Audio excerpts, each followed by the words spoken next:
Bismillahirrahmanirrahim.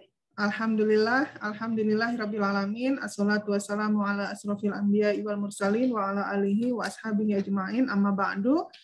Alhamdulillah pada kesempatan pagi hari yang berbahagia ini kita semua masih diberi kesehatan, masih diberi keberkahan sehingga bisa melaksanakan aktivitas kita mengikuti perkuliahan studi Islam. Tema kita pada pagi hari ini adalah aspek kesetaraan gender dalam Islam. Saya akan menyampaikan bagaimana konsep gender dalam Islam dan apakah Islam juga mengakomodir ya tentang kesetaraan gender.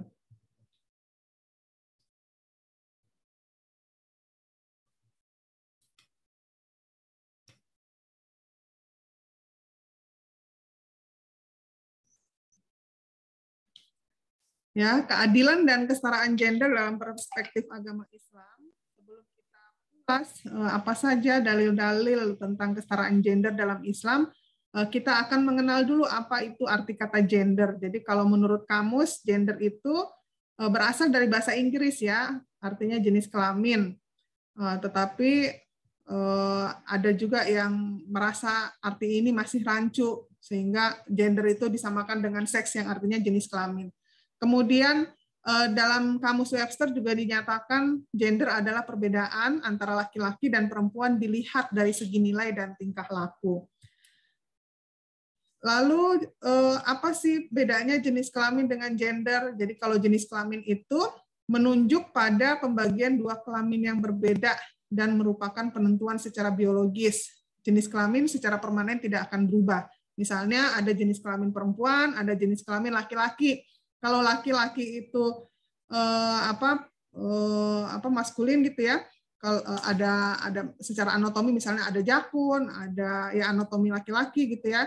Kalau perempuan itu dia ada ovum, dia bisa menstruasi, dia bisa melahirkan, dia bisa menyusui, dan itu tidak bisa dialami oleh laki-laki. Jadi perbedaan jenis kelamin itu hanya kepada itu.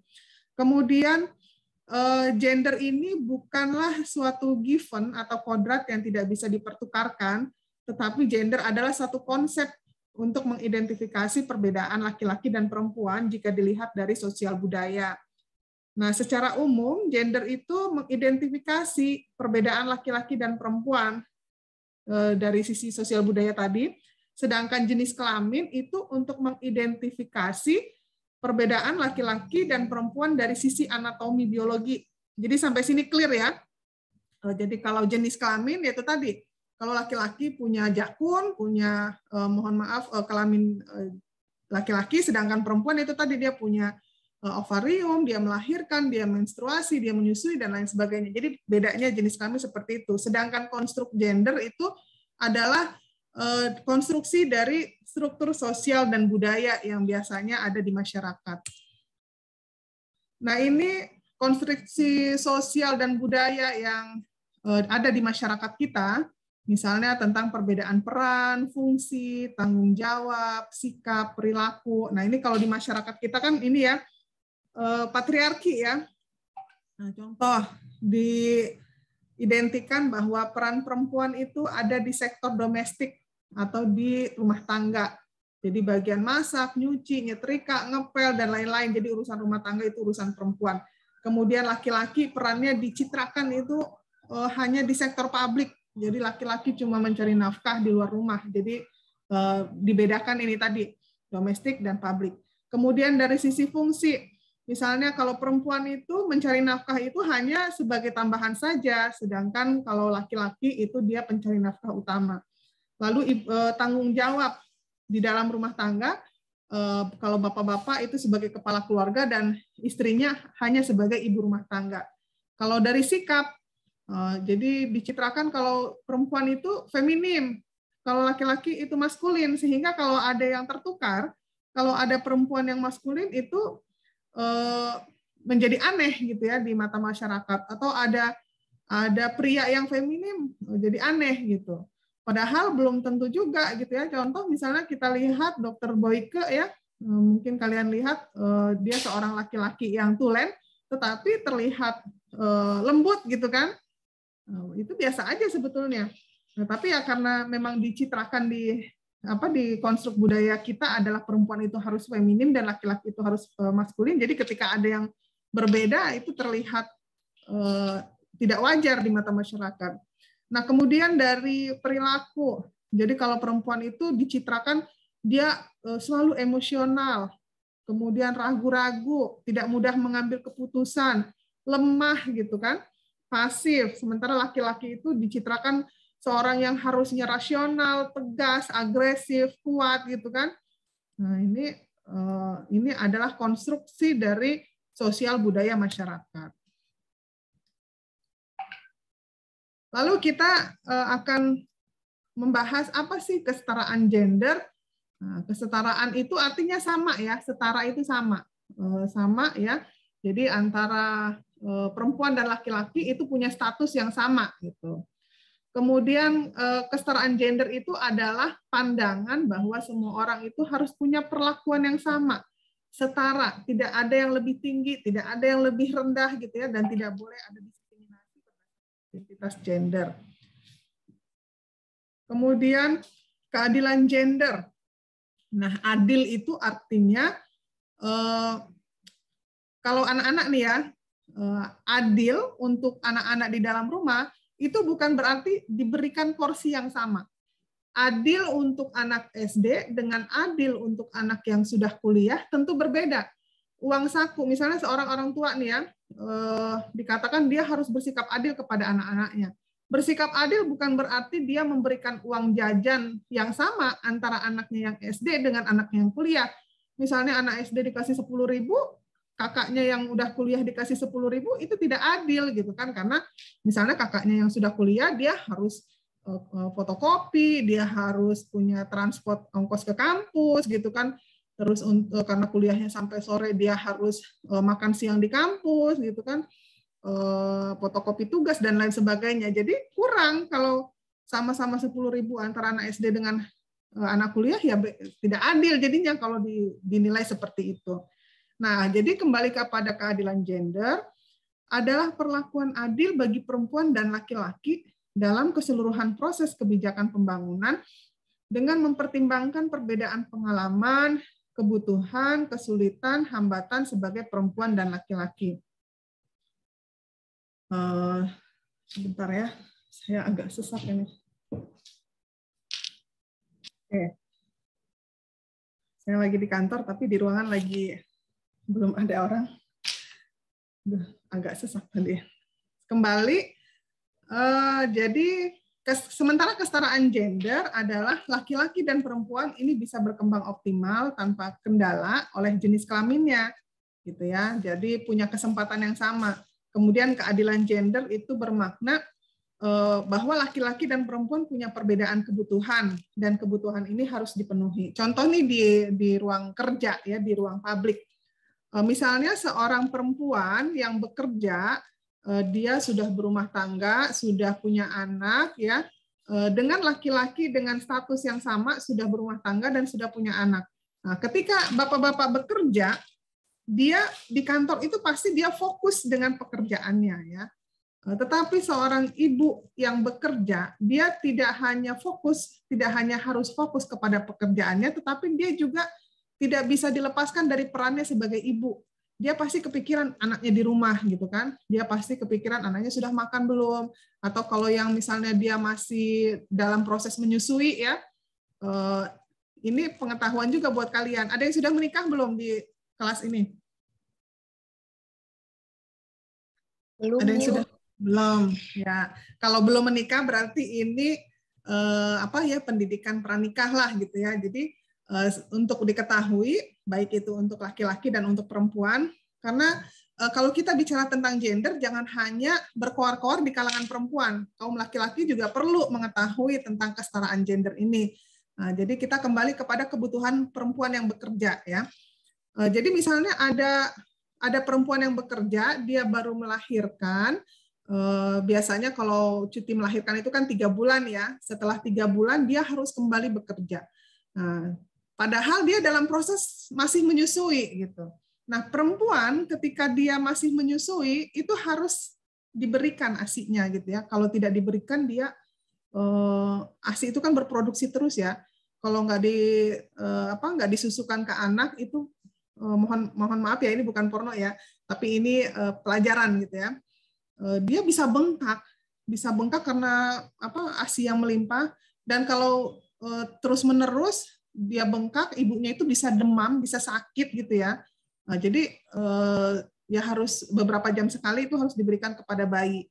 Nah, dengan perkembangan teknologi sekarang ini, ibu-ibu bekerja itu sudah bisa, misalnya kalaupun anaknya di rumah, dia bisa pumping, kemudian bisa digosen kalau dekat rumahnya, atau ditaruh di kulkas gitu ya di kantor.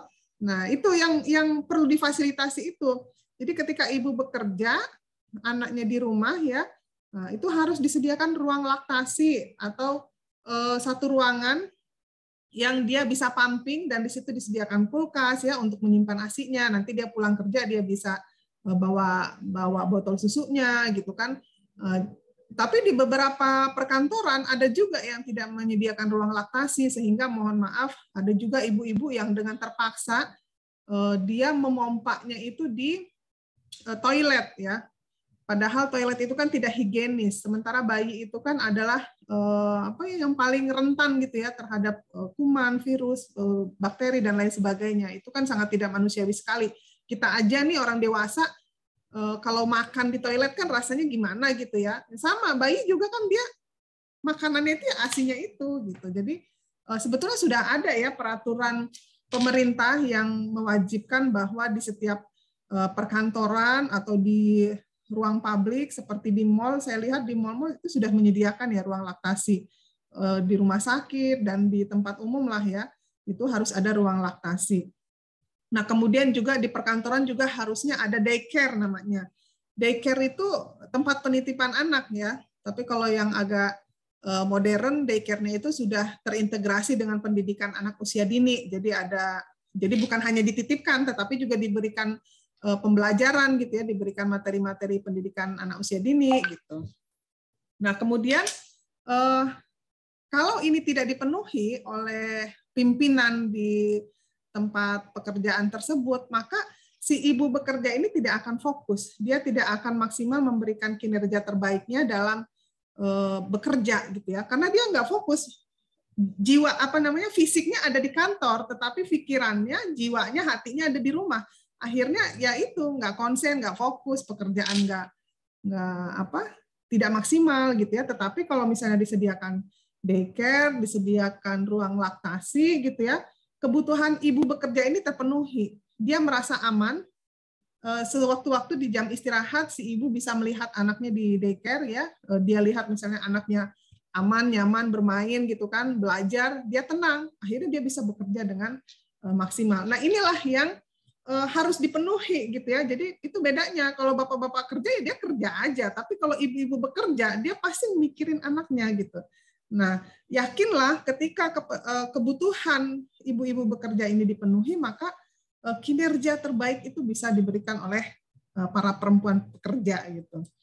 Nah, ini juga berlaku misalnya apakah di pabrik ya, misalnya ada yang kerja di pabrik, ini harus dipenuhi kebutuhan-kebutuhan ini. Nah, gender menurut perspektif agama Islam ya, kita ini kan sumber hukum Islam itu kan Al-Quran dan hadis ya, banyak sekali dalil-dalil yang mengemukakan tentang gender. Nah, salah satu pokok ajaran Islam adalah persamaan antar manusia, baik laki-laki maupun perempuan, tidak ada yang berbeda, suku bangsa juga, keturunan juga, jadi tidak ada pembedaan. Misalnya nih di dalam Al-Quran surat Al-Hujurat ayat 13, A'udzubillahi minasyaitonirrajim, Bismillahirrahmanirrahim. Ya ayyuhan nasu inna khalaqnakum min zakari wa unsa wa ja'alnakum syu'uban wa qabaila lita'arafu. Inna akramakum indallahi atqakum innallaha alimun khabir. Hai manusia, sesungguhnya kami menciptakan kamu dari seorang laki-laki dan seorang perempuan dan menjadikan kamu berbangsa-bangsa, bersuku-suku supaya kamu saling mengenal. Sesungguhnya orang yang paling mulia di sisi kamu sesungguhnya orang yang paling mulia di antara kamu di sisi Allah adalah orang yang paling takwa di antara kamu. Sesungguhnya Allah Maha mengetahui lagi Maha mengenal. Nah, jadi di dalam Islam ini tidak ada perbedaan laki-laki perempuan, itu sama saja. Kalau dulu di zaman jahiliyah, ketika seorang perempuan melahirkan putri perempuan, ya, bayi perempuan itu dikubur karena dianggap sebagai aib. Nah, Islam tidak begitu. Ketika Islam datang, dirubahlah semua itu, gitu kan. Nah, kalau kalian menyimak kembali, ya, atau mereview kembali sejarah Islamisasi di Indonesia, ini juga Islam bisa berkembang di Indonesia, diterima dengan baik oleh masyarakat Indonesia karena menawarkan persamaan ini, persamaan antar manusia, antara perempuan dan laki-laki itu sama, antara budak dan antara bangsawan itu sama, yang membedakan hanya ketakwaannya di mata Allah, gitu kan. Nah, sementara kita tahu dulu sebelum Islam masuk ke Indonesia, agama yang dianut oleh masyarakat kita adalah agama Hindu. Agama Hindu itu kan menawarkan ajaran, ada kasta, ya, ada perbedaan kasta, ada Brahmana, Sudra, ada Kesatria, gitu kan. Yang paling rendah adalah Sudra, dan kasta paling rendah ini yang sangat terdiskriminasi, gitu kan, karena dia tidak punya kesempatan yang sama dalam memperoleh berbagai kesempatan, ya, akses kesejahteraannya juga terbatas, gitu kan. Jadi ketika Islam menawarkan bahwa tidak ada bedanya antara budak, antara bangsawan, antara perempuan, laki-laki, dan lain sebagainya, akhirnya Islam bisa berkembang dengan pesat di Indonesia. Dan kalau kita lihat sejarah masuknya Islam di beberapa kekhalifahan, gitu ya, misalnya masa Umayyah, masa Abbasiyah, kemudian 3 kerajaan besar seperti Turki Utsmani, Safawiyah, Mughal di India, dan lain sebagainya. Ini berbeda masuknya Islam ke Indonesia ini dengan jalur damai, kan? Kita nggak ngelihat tuh di berita sejarah misalnya masuknya Islam ke Indonesia ini karena perang, gitu ya. Indonesia dijajah oleh Muslim sehingga kita terpaksa masuk Islam. Enggak, Islam masuk ke Indonesia dengan damai karena ini tadi menawarkan kesetaraan antar sesama manusia. Gitu. Kemudian, nah, ini ayat-ayat yang lain, ini banyak sekali saya sampaikan, ya. Misalnya ada Al-Quran, surat Az-Zariyat, perempuan dan laki-laki sama sebagai hamba. Kemudian dalam kapasitas sebagai hamba tidak ada perbedaan antara laki-laki dan perempuan. Jadi semuanya punya potensi menjadi hamba ideal, ya, atau disebut sebagai mutakin, orang-orang yang bertakwa. Nah, jadi ini tadi yang disebutkan dalam Quran surat Al-Hujurat 13 yang saya sebutkan. Kemudian ada juga dalil lain dalam surat Al-An'am ayat 165 dan surat Al-Baqarah ayat 30 disebutkan bahwa perempuan dan laki-laki itu adalah sebagai khalifah di muka bumi, ya, khalifah fil ard. Nah, ini. Jadi sebagai khalifah ini tidak ditunjukkan apakah perempuan atau laki-laki. Jadi semua dari kita itu punya tugas yang sama untuk mengembangkan tugas-tugas kekhalifahannya di muka bumi, gitu kan. Lalu, nah, ini kelewatan satu.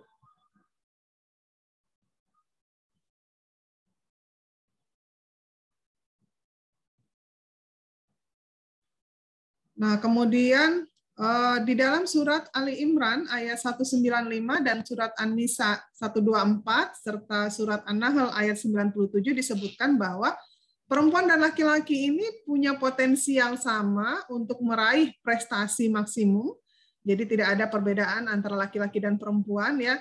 Jadi kalau misalnya kalian ingat-ingat nih, kalian sekarang di semester 1, waktu SD, SMP, SMA, kalian ingat nggak di kelas kalian itu yang 5 besar itu banyak didominasi oleh siswa perempuan atau siswa laki-laki? Perempuan, Bu. Perempuan, Bu. Ya, karena perempuan biasanya lebih tekun, ya, lebih fokus, gitu kan. Kemudian kalau di tingkat perguruan tinggi banyak perempuan atau laki-laki? Di tarbiyah deh. Kita kan dari tarbiyah, ya. Laki-laki, Bu. Ya, jadi artinya perempuan dan laki-laki itu punya kesempatan yang sama, gitu ya, sepanjang dia konsisten, dia fokus, gitu ya, dengan pendidikannya, dengan karirnya, maka dia antara perempuan dan laki-laki sama-sama bisa berkesempatan gitu kan untuk menjadi siswa yang berprestasi, baik itu di bangku kuliah, di bangku sekolah maupun di tempat pekerjaan gitu ya. Jadi semua punya potensi untuk lebih sukses lagi gitu ya. Nah, kemudian ini misalnya dalam bidang spiritual, karir profesional, jadi tidak hanya didominasi oleh satu jenis kelamin saja.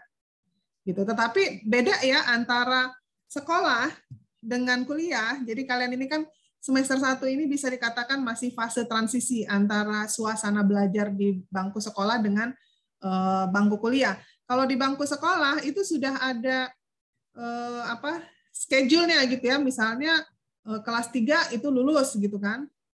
Materi pelajaran selesai gitu kan. Nah, tetapi kalau di bangku kuliah itu tidak bisa distandarkan seperti itu gitu. Jadi nanti tergantung, belum tentu misalnya yang anak pintar tadi di sekolah itu di kuliah juga dia bisa lulus tepat waktu, belum tentu juga. Jadi semua kembali kepada individu masing-masing, karena kalau di kuliah itu tergantung strategi kita. Jadi misalnya antara semester 1 sampai semester 6 itu fokus ke mata kuliah. Jadi semuanya ngambil mata kuliah yang sama. Terus udah gitu di bangku kuliah kan kalian sudah mulai bertemu dengan beragam komunitas gitu ya. Mungkin nanti ada yang tertarik ikut UKM, ikut organisasi ya. Nah, itu nanti itu menjadi tantangan tersendiri. Karena kalau kita sudah berorganisasi, kalau kita tidak bisa manajemen waktu, nah itu kadang-kadang bisa lelet kuliahnya. Karena kuliah itu aktivitas yang sangat menyenangkan ya. Saking menyenangkannya makanya saya kuliah 3 kali sampai S3, karena kuliah itu ya pertama kita ketemu dengan para pakar ya, apalagi kalau sudah di pasca bertemu dengan para profesor. Ini kalian beruntung sekali nih, masih semester 1 udah ketemu Profesor Dede Rosyada gitu kan, sudah diajar oleh profesor langsung gitu. Nah, biasanya sih banyak kan yang ketemu profesor itu S2, S3 gitu ya. Nah, itu dulu saya kalau di kuliah senang sekali mendapat ilmu dari para profesor ya, yang buku-bukunya tenar gitu kan. Biasanya kita lihat buku-bukunya di toko-toko buku gitu kan. Nah, terus kita bertemu langsung, berbicara langsung gitu ya, mendapat ilmu langsung dari penulis bukunya, itu rasanya amazing banget gitu ya, terkagum-kagum betapa keilmuan para profesor itu sangat dalam gitu ya, seperti ensiklopedi berjalan gitu. Kalau kita nanya apa aja, jawabannya langsung keluar gitu. Itu seperti ensiklopedi berjalan, semua serba tahu gitu. Terus udah gitu di dunia kampus juga selain kita dapat ilmu, misalnya sudah beraktivitas di organisasi tadi, nah aktivitas organisasi itu juga melenakan. Melenakan itu maksudnya kita saking senangnya gitu ya, kan di organisasi misalnya kita punya beraktivitas kegiatan sosial kemasyarakatan gitu kan, kemudian kita belajar tampil di muka umum karena di organisasi itu misalnya sering menyelenggarakan kegiatan ilmiah gitu ya, kita berani tampil gitu ya. Nah, ini yang kadang-kadang tidak dipelajari di bangku kuliah. Kalau di bangku kuliah kan cuma teori aja, tapi kalau di organisasi itu ada plusnya. Kalian jadi lebih percaya diri, lebih mampu bermasyarakat. Jadi ketika nanti lulus kuliah kalian lebih siap gitu ya, berbaur dengan masyarakat dan lain sebagainya. Nah, ini kembali ke sini tadi ya, kalau tidak punya manajemen waktu yang baik, bisa jadi yang mahasiswa yang pintar itu kalah dengan mahasiswa yang tekun gitu. Jadi kalau mahasiswa yang tekun itu dia tekun gitu ya, dia merasa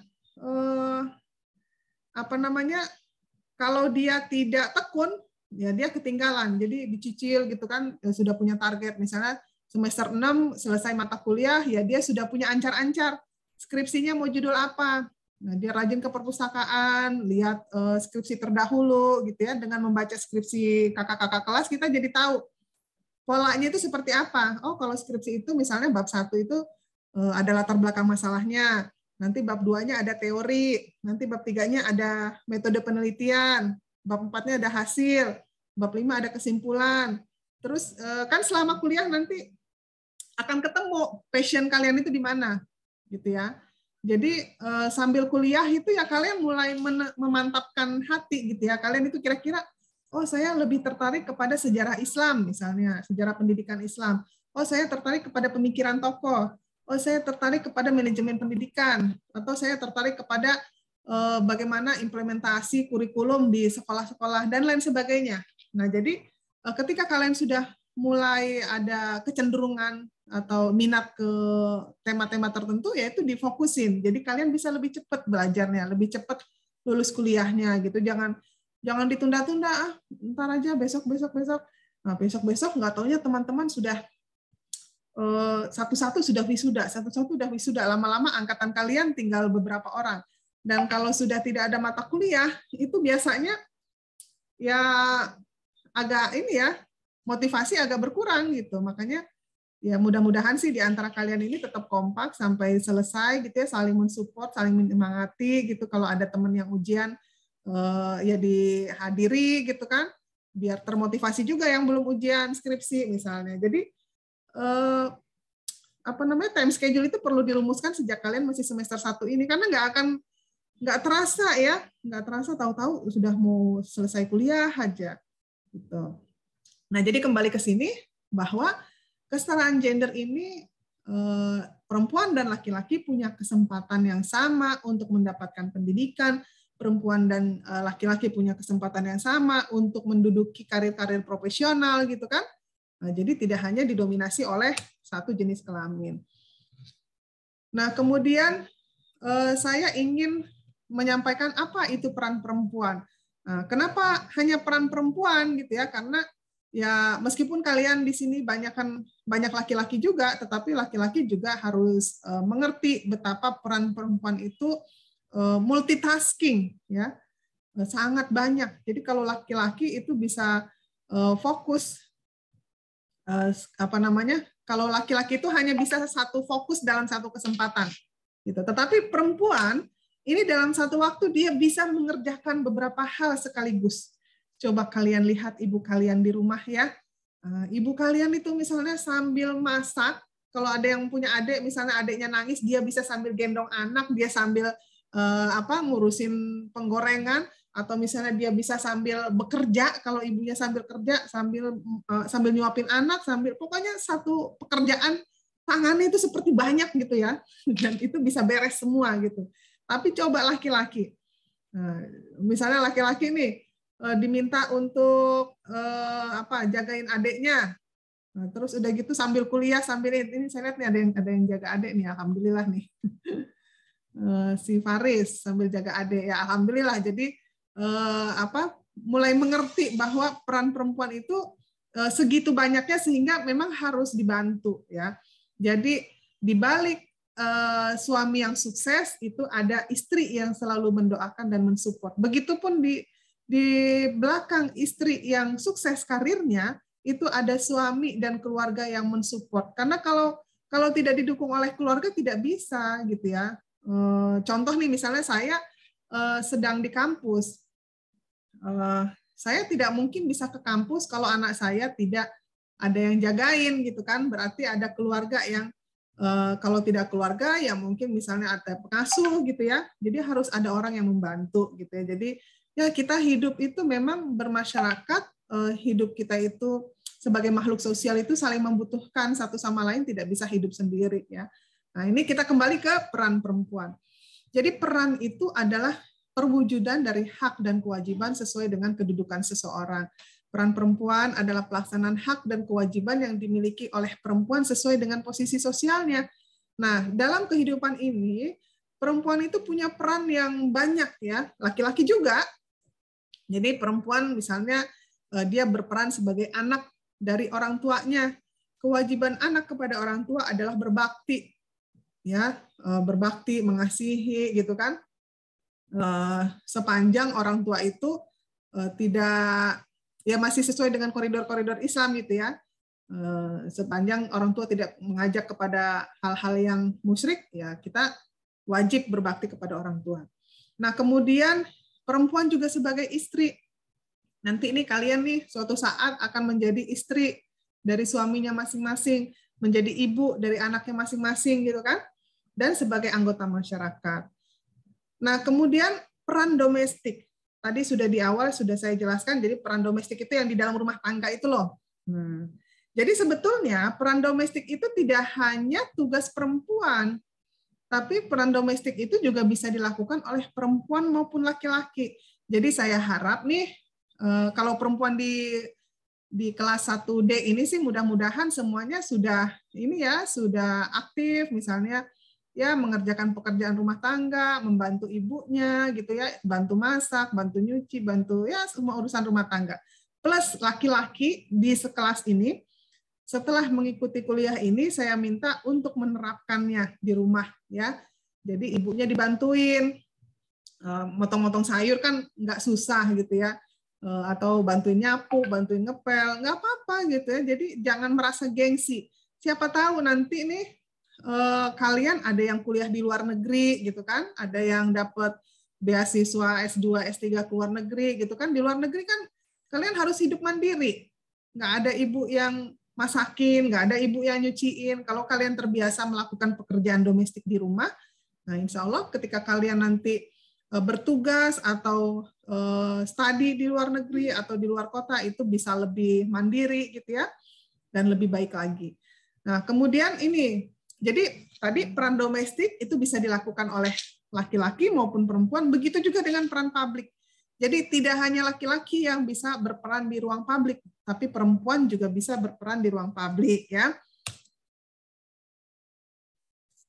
Kemudian, nah sebagai muslimah, ini tadi sudah saya sebutkan ya, jadi berbakti kepada orang tua ya sesuai dengan ajaran Islam, kemudian menjadi istri solehah, jadi mitra musyawarah suami. Jadi para suami juga kalau istrinya pinter kan enak ya.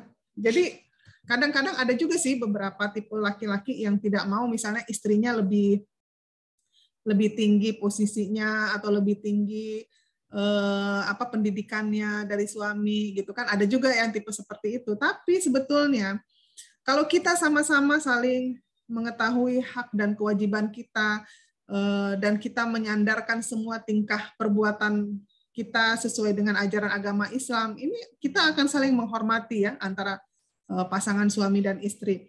Nah, jadi kalau misalnya suaminya bekerja pulang ke rumah, kalau ada tempat diskusi kan enak. Jadi tidak dipendam sendiri. Tetapi kalau terlalu jauh jaraknya, kadang-kadang nggak nyambung gitu ya. Misalnya di kantor bapaknya lagi ngomong tentang pertumbuhan ekonomi, begitu pulang ke rumah, kalau ada tempat diskusi kan enak. Kalau setara kan enak gitu ya. Misalnya sama-sama sarjana gitu ya. Ya nyambung gitu kan. Tapi ya ini opsional aja ya. Jadi semua kan tergantung kepada jodoh kita nanti gitu ya. Tapi mudah-mudahan sih semuanya dapat jodoh yang sekufu dan sama-sama saling menghargai satu sama lain ya. Yang penting kan dalam mencari jodoh itu kan yang paling utama adalah agamanya ya kan. Kalau dapat 4 kriteria itu ya alhamdulillah gitu. Tapi yang paling utama adalah kita lihat sesuai agamanya. Nah, kemudian muslimah juga berperan sebagai pendidik untuk anak-anaknya. Jadi walaupun dia misalnya tadi kan perempuan dan laki-laki bisa berperan di domestik, bisa berperan di publik, gitu ya. Tetapi seorang perempuan ketika dia memilih untuk berperan di publik, berarti kan dia berperan ganda ya. Karena ya walaupun dia di peran publik, dia juga harus performanya di peran domestiknya juga harus tetap oke gitu kan. Nah, terus juga karena di dalam Islam itu kan disebutkan bahwa perempuan adalah madrasah pertama bagi anak-anaknya. Nah, sehingga ya kita juga pilihan untuk bekerja di ruang publik atau misalnya pilihan untuk hanya di rumah saja sebagai ibu rumah tangga itu punya konsekuensinya masing-masing gitu ya. Jadi ketika perempuan memilih untuk bekerja di ruang publik, ya dia juga tetap harus menyeimbangkan ya. Jangan sampai kita mengorbankan salah satu. Jadi harus ya di karirnya sukses ya, pekerjaannya lancar, rumah tangga juga berjalan dengan baik, kemudian anak-anak juga tercukupi kasih sayang dan pendidikannya gitu. Dan ini tidak bisa hanya sendirian. Makanya tadi saya bilang ketika kita bicara tentang kesetaraan gender, tentang peran perempuan dan peran muslimah, maka laki-laki juga harus tahu karena ya laki-laki juga harus mensupport gitu ya. Misalnya ada yang sudah punya, misalnya sudah menikah gitu kan, terus istrinya mau minta pendidikan lagi, Pak saya mau belajar lagi, mau kuliah lagi, boleh nggak gitu. Ya kalau nggak didukung suami kan nggak jadi juga kesetaraannya itu, kesempatannya itu. Jadi harus didukung oleh suami gitu, karena kalau perempuan yang terdidik, perempuannya tambah pinter, biasanya ilmunya itu akan kembali lagi ke rumah tangganya, gitu ya. Misalnya di dalam dunia pendidikan itu kan selalu berkembang ya. Kalau zaman dulu untuk mendidik anak itu pakai kekerasan. Misalnya di sekolah, kalau ada yang nggak ngerjain PR atau ada yang datang terlambat ke sekolah, Bu Guru udah berdiri di depan. Kalian sih udah nggak ngerasain, zaman saya dan ke belakang itu sempat ngerasain. Misalnya kita harus nadahin tangan dan dipukul pakai penggaris besar. Kalau sekarang jangan coba-coba. Ada guru yang berani nyubit sedikit aja dilaporin oleh orang tua ke polisi, udah masuk penjara bu gurunya gitu kan. Nah, terus kalau zaman dulu orang tua sering marah-marah kan, karena dibentak, dimarahin, dipukul pakai ikat pinggang, pakai apa gitu kan. Sebetulnya dalam rangka mendidik, dalam rangka mendisiplinkan anak. Kalau sekarang nggak bisa, anak bisa melaporkan itu, bisa melaporkan ke polisi, bisa lapor ke KPAI gitu kan. Ada undang-undangnya, undang-undang KDRT, terus ya nggak bisa gitu. Dan lagi di dalam dunia pendidikan ada misalnya istilahnya itu parenting gitu ya, cara mendidik anak. Anak itu tidak boleh dibentak, terutama usia balita itu sel-sel otaknya itu sedang berkembang. Jadi kalau misalnya dibentak itu ada sel otaknya itu yang terputus sehingga dia mempengaruhi tumbuh kembangnya gitu ya. Nah, jadi diajar ya itu ilmu pendidikan itu berkembang gitu ya.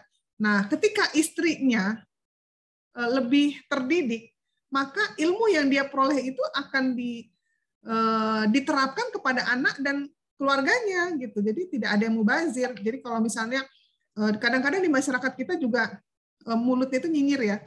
Misalnya ada sarjana, ada perempuan sarjana, terus dia memilih jadi ibu rumah tangga. Ih, kok ini sih sayang-sayang, udah S1, ada yang udah S2, tapi nggak kerja di kantor, kerjanya jadi ibu rumah tangga. Enggak sayang, nggak mubazir. Ilmunya itu kepake buat mendidik anaknya gitu. Jadi ya itu tadi ya, semuanya butuh support antara suami istri itu saling mensupport, saling mendukung gitu ya.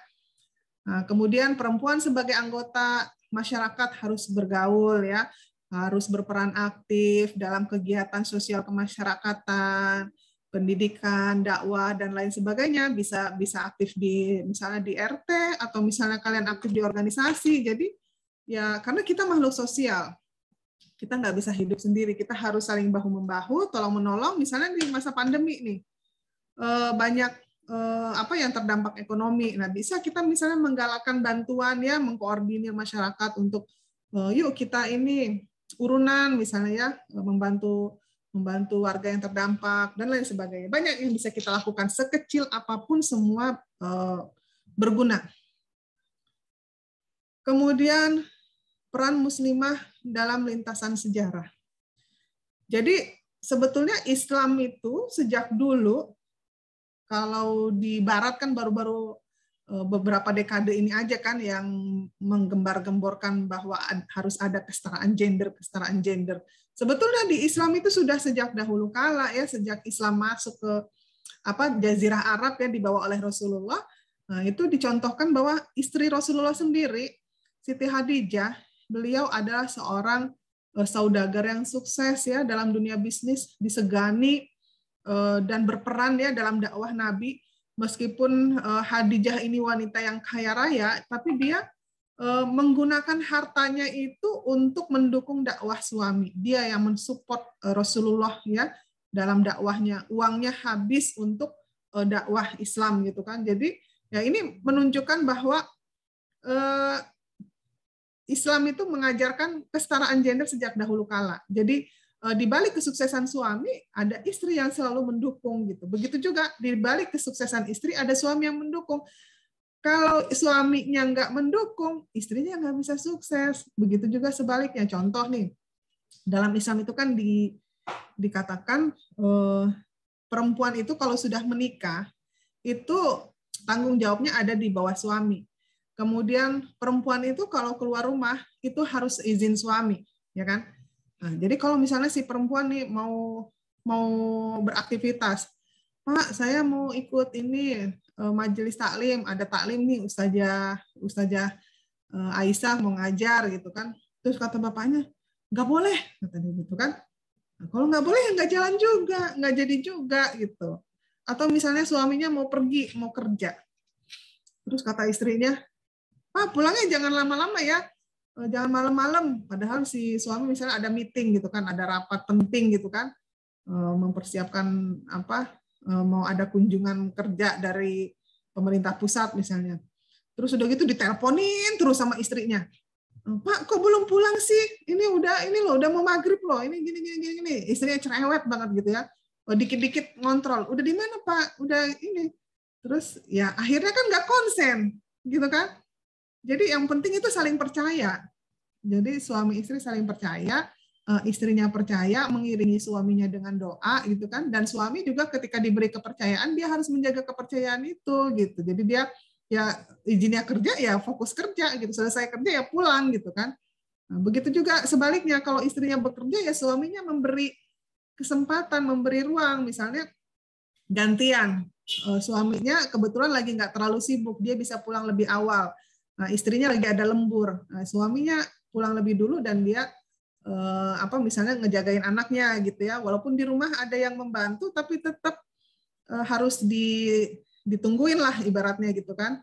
Nah, jadi istrinya bisa fokus gitu, bisa fokus bekerja. Jadi sama-sama sukses gitu. Ini ilmu ya, ilmu kesetaraan gender. Jadi nanti ketika kalian sudah menikah nanti ya baik sebagai laki-laki maupun sebagai perempuan bisa menempatkan diri dengan baik sesuai dengan ajaran Islam. Karena di Islam sendiri diajarkan tentang bagaimana besarnya peran muslimah dalam lintasan sejarah Islam. Kemudian ada Aisyah, ini istri Nabi Muhammad ya, yang punya keterampilan khusus dalam administrasi. Bahkan Aisyah ini banyak meriwayatkan hadis terutama yang terkait dengan hubungan keseharian antara suami istri gitu ya, karena kan yang satu rumah kan Aisyah, sementara para sahabat Nabi kan hanya dalam yang di luar rumah tangga gitu ya. Nah, jadi ya itu tadi banyak peran perempuan Islam ya yang dikagumi gitu. Kemudian pada masa Khalifah Umar ada namanya Al-Sifa, beliau adalah seorang manajer pasar di Madinah, pasar terbesar saat itu. Kemudian ada Nusaibah binti Ka'ab, ini perempuan yang memanggul senjata dan melindungi Rasulullah ketika perang Uhud. Lalu ada Rufaidah binti Sa'ad al-Islamiyah, dia seorang perawat muslim yang pertama dalam sejarah Islam. Kemudian ada juga namanya Zubaidah binti Ja'far al-Mansur, ini perempuan yang sukses di bidang sains. Kemudian ada seorang insinyur perempuan namanya Maryam, dia membuat astrolog di Aleppo.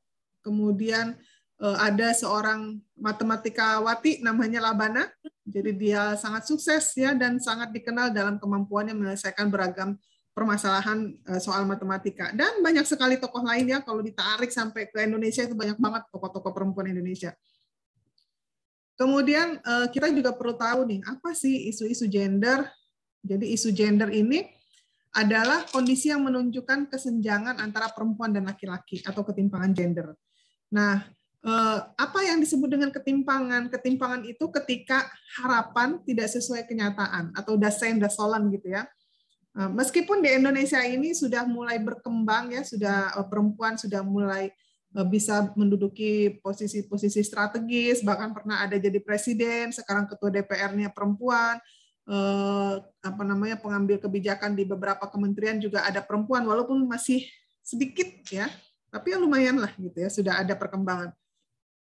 Nah, kemudian jadi kondisi yang timpang ya, perbedaan akses, partisipasi, kontrol, dan menerima manfaat pembangunan bagi laki-laki dan perempuan ini dipengaruhi oleh budaya dan kebijakan ya. Kemudian isu gender dalam berbagai bidang pembangunan, misalnya dalam bidang kesehatan, Indonesia ini termasuk negara ASEAN yang AKI-nya masih tertinggi ya. AKI itu angka kematian ibu. Jadi di antara ini data yang 2015, di antara 100.000 kelahiran hidup ada 305 yang meninggal saat melahirkan gitu. Ini kalau diruntut lagi dengan data yang ke belakang, semakin jauh datanya itu semakin tinggi angka kematian ibunya. Nah, jadi kalau misalnya di lingkungan kalian, kadang-kadang ada aja nih yang nyinyir ya, perempuan itu suka dinyinyirin memang.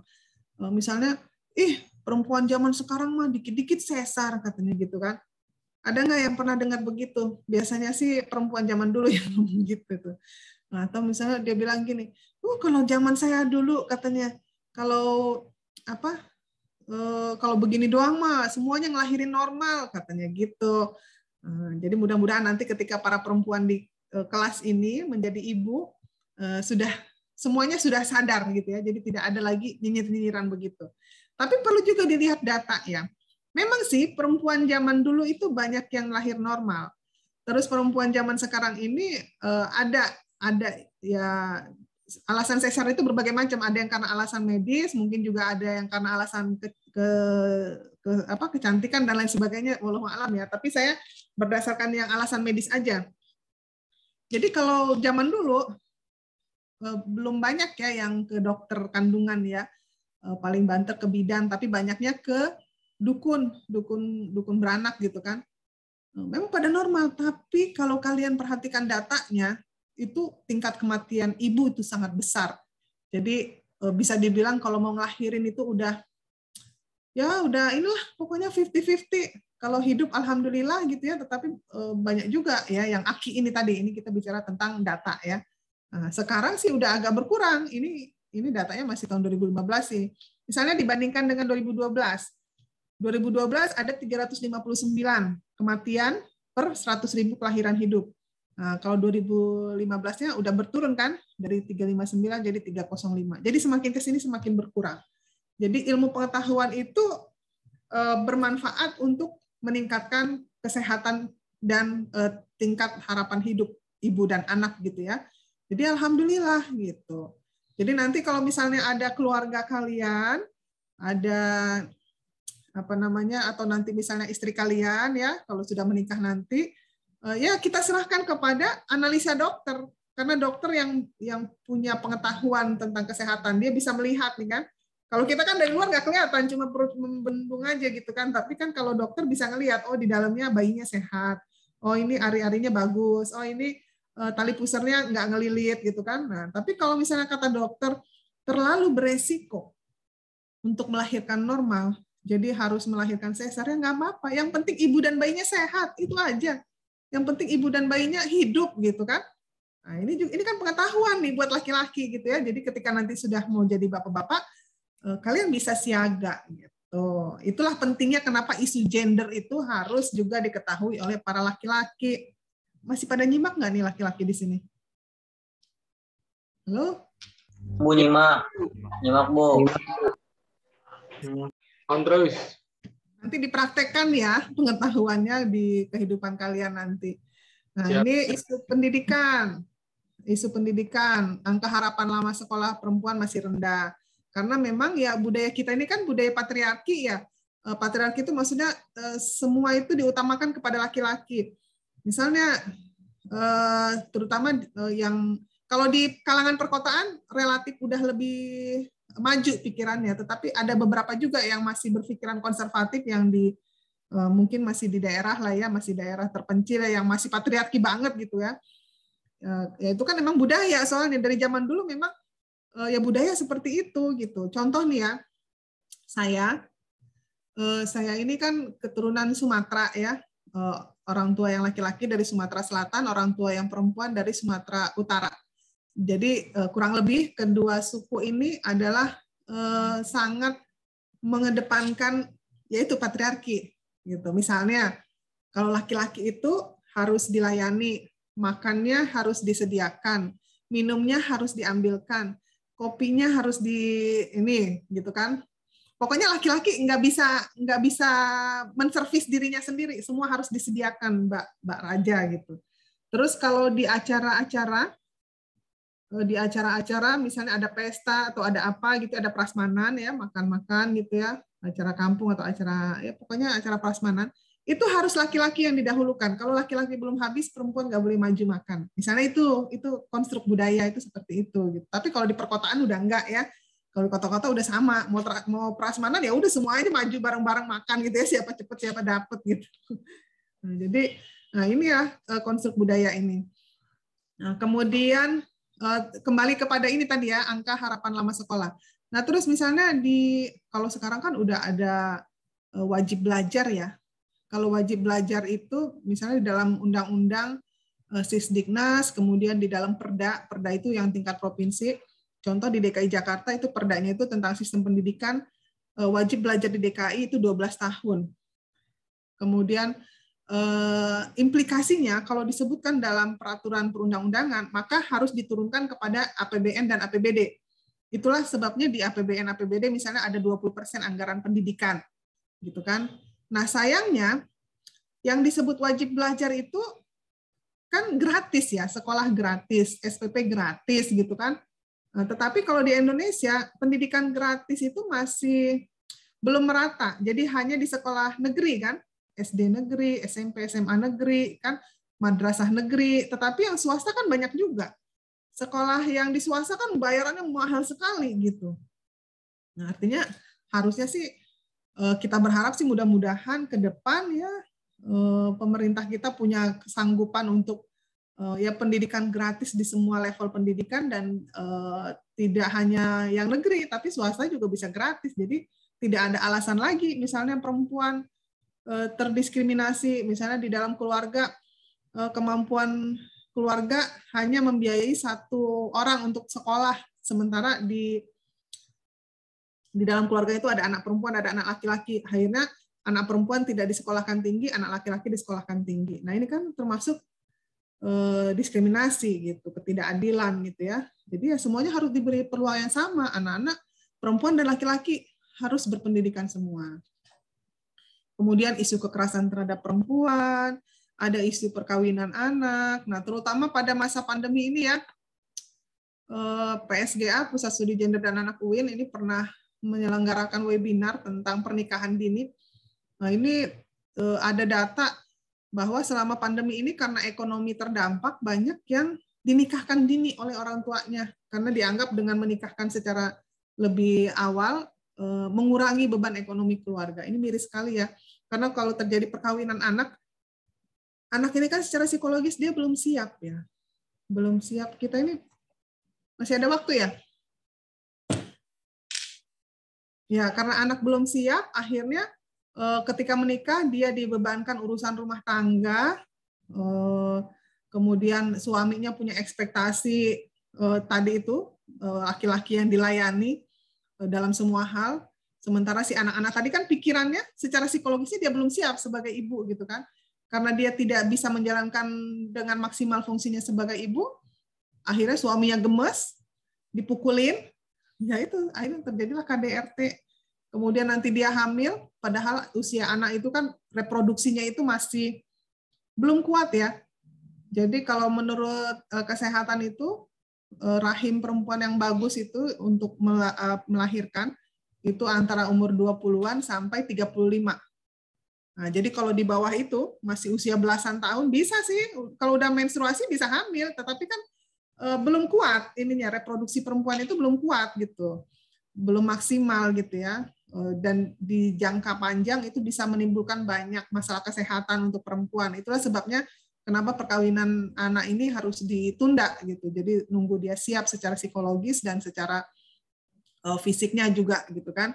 Karena kalau dia nggak siap ketika dia masih anak-anak itu kan masihnya bermain.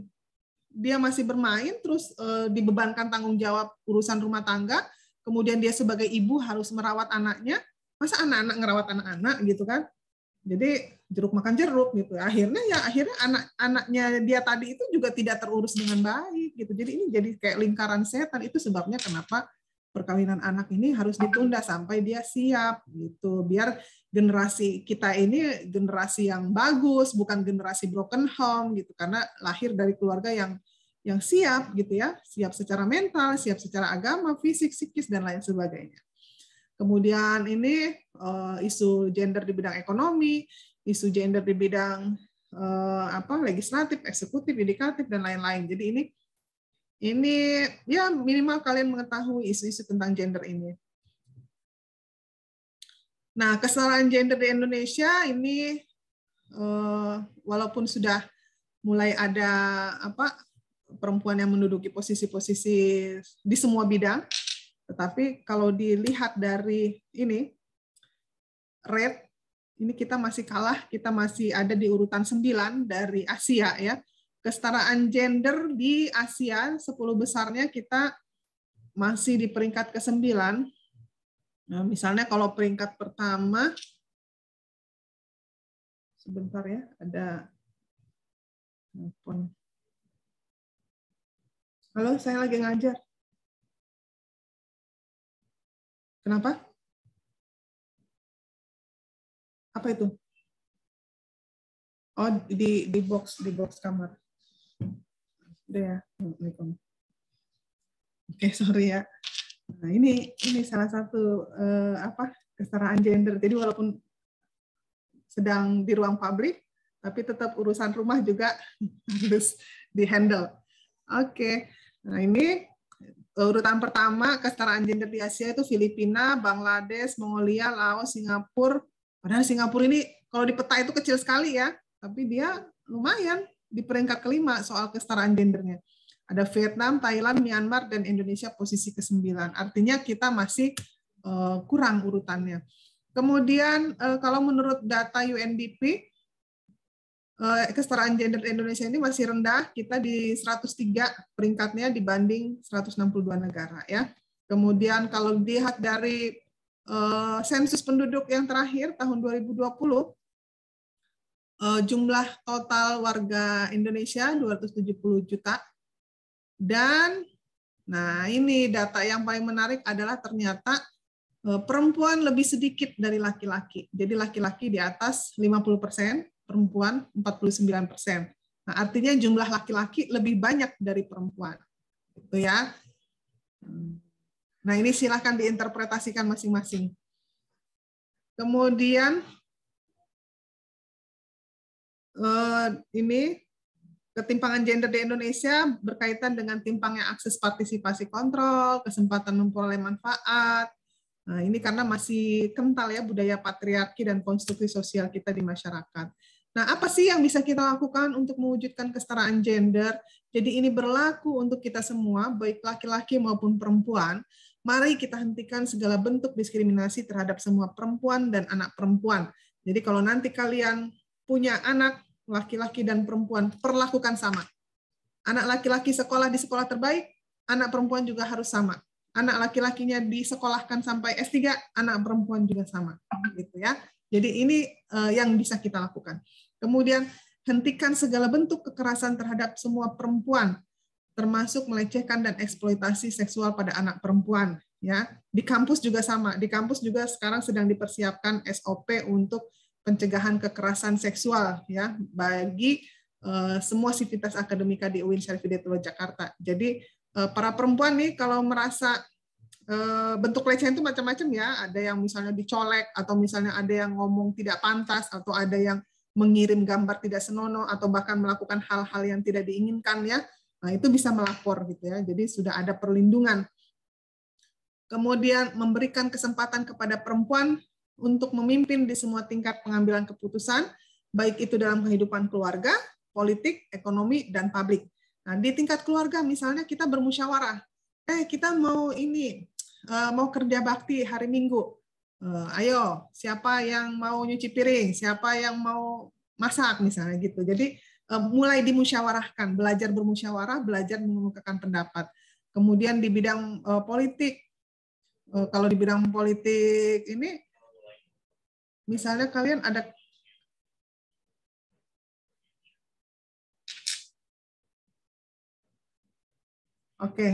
ada pengumuman di kampus.